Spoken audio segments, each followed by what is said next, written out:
All right, so let's go over a recap of what we talked about for knee pain. So the first thing we looked at is we want to have good motion from your ankles. So we tested that. We put a hand from the wall. So we put your toes a hand width from the wall, and we want to see if you can touch your knee to the wall without your heel coming up. And if we couldn't do that, we'll do something to stretch it. So you can take like a ledge or a step or anything like that. We're just going to drop your heel off the back. You should feel a pull in the back of your calf here.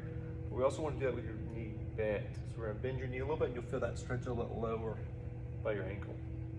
Okay, so we can do it that way. We could also take a foam roller, and we're going to kind of sit onto it.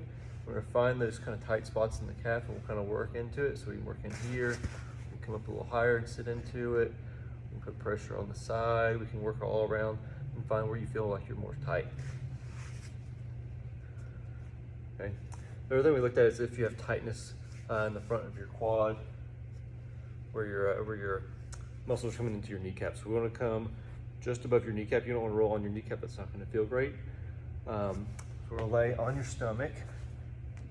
Find those tight spots. So you can kind of roll around, find a good spot, and then we can pump your foot back and forth and try to get that spot to loosen up a little bit.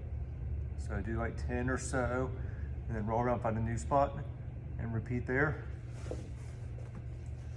And what we're going to do there is we're going to come, start right above your knee, kind of work your way up, kind of halfway up your leg. You can come in and out a little bit. Usually right down the center is where you're going to find a lot of the tightness though. Okay. And then we want to look at getting your hips engaged while you're squatting. So we put a band around your ankles, around your knees for some feedback.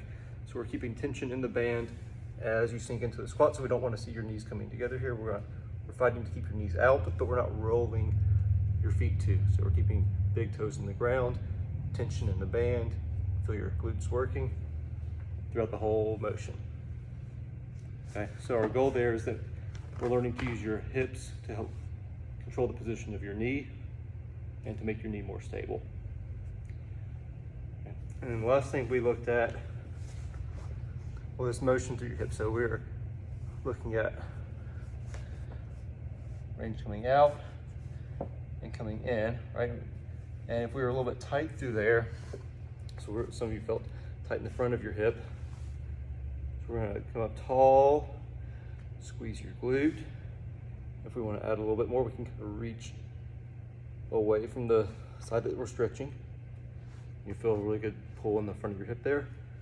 Try to hold it for like 30 seconds. Make sure you breathe in and out while you're holding it. Do that a couple rounds and then go back and recheck and see if it's better. So try those things, see if you can get to where you're moving a little bit better, get your muscles engaging a little bit better, and see how that helps with your knee pain. And if you need some more help with it, give me a call.